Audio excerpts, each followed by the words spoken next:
Hello, everybody. How's it going? I am Neo Starling, and I just want to give you guys my quick thoughts on Resident Evil 7. You see, I have this fella right here. Pretty awesome, amazing game. I'm digging it so far.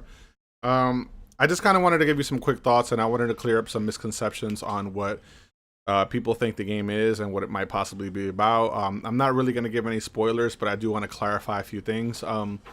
There's one misconception that I've been hearing going online lately about the game not being canon to the series, and it's actually not a reboot. It's actually canon. The game takes place after Resident Evil 6, so it's about 6 months or so after that game, I believe. So yes, it does continue the story. So the lore of the series will continue to grow into fruition. With that said, this game is pretty awesome. I won't spend too much time talking about it because I know everybody wants to play it, and I know you don't want to hear like a long, dragged out review on this. Um, I like it. It has a very old school feel to the classic Resident Evil. It's funny because a lot of people were afraid that it going first person was the wrong direction, but in reality, Resident Evil's always gone to like these different directions. You've never been able to play a game and say like their main canon games and say that they're all the same. They all have a little something to offer in one way or another. Especially after Part 4 came out and they kind of just like flipped the script on us completely with how we thought a Resident Evil game would play. But this actually plays very classic to the original, in my opinion. The only thing that really changes is the fact that you're playing first person. And you know what? There are tank controls in this game. Some people might argue with me and say that there aren't any tank controls, but it's really just the perspective on how you're playing the game. Because you still have to hold up to move every direction. You're just moving left, right, and back just so that you can face towards where you're actually going to end up turning. Um, with that said, it still does play with some form of tank controls, but a little, freer as far as the first person goes. It still has, its basic structure. You're inside of this compound, and it's split into like different areas of the game. There's a lot of classics come back, like the Magic Box, which was featured in previous Resident Evil games. I believe they stopped after Part 4. Um, so that's pretty cool. I like the fact that they added that back. So you have limited inventory.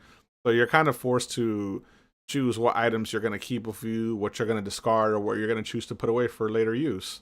Which I thought was pretty cool because it definitely gives the game more atmosphere. It gives it a better sense of dread and horror in the sense that you're not just like this walking arsenal where you can carry a million other things with you. You're actually forced to think about what you should keep, what you should get rid of, and whatnot, which I actually thought landed itself pretty well to the style in which the way this game plays. Um, you have your classic herbs. You can mix your herbs with different chemicals to create stronger ones. They were really creative with the way they show you your health bar. Your health bar is pretty much like a smartwatch that shows you your little life sign, whether you're in danger, caution, or fine. I thought that was pretty neat. That was a more modern way to kind of show us our health bar, which was pretty neat. Outside of that, the game felt very well paced. I never at any point felt that the game dragged too long. Ammo is scarce, but they seem to give you ammo just at the right points in which you need it. So if you misuse your ammo, you're going to find yourself empty pretty quickly. And even though you do get opportunities to create and like forge new ammo, they're far few in between. But again, the game kind of strategically places things in which where you might need them, which I thought was pretty neat. And never felt like it overstood its welcome. The game isn't that long, but it's not that short either. I would say it's about medium length. So if you're doing like a full thorough playthrough, you can probably finish it in about like 10 hours and under, I would say.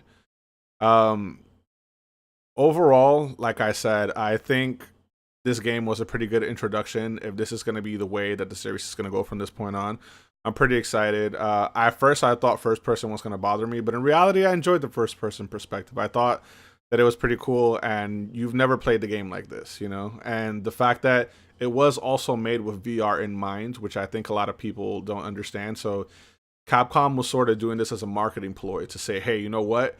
If we're going to sell these VR devices, well, if Sony, Microsoft, and any other company that are selling VR devices are going to be selling that, why not have one of our games to represent? And it makes sense because it's optional. You don't have to play with VR, but it's there if you do want to use it, which I thought was pretty cool. I myself have not played it in VR, but I'm going to. As far as I will say a few negatives. I can't say the game is 100% without flaw. If it's one thing that I'll say that really kind of bothered me about the game, but it's something that you can get over pretty quickly, is the fact of enemy variety types. Now, previous Resident Evil games, even the original three, you had a fair amount of different enemies. You know, you had your zombies, you had your Cerberus dogs, you had the hunters, you had the chimeras, you had spiders. But you know, those are just like five of the different enemy types that they had. And this game sorely lacks enemy variety. Although when you do face an enemy, it is a challenge, and a lot of fight or flight kind of takes place. Now you can choose to stand and fight the enemy, but sometimes it might not be worth it, and sometimes you might want to just run away. Not to say that there aren't any type of enemy variety, because you do get a few, but I don't really want to spoil that.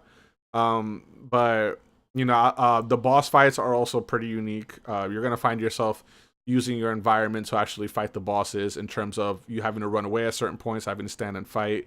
So they do a good job of kind of expanding it and not just limiting you to like one small little room where you fight a boss.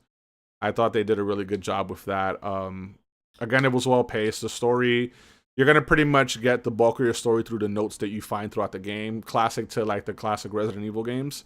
So you're not gonna have like a million cutscenes explaining dialogue, showing you what happened. Like, you're actually gonna have to find these notes and read them. And in addition to the notes, you will get some extra lore with the video cassettes that you find, the VHS tapes. And yeah, that's pretty much how you're going to get a lot of what's happening.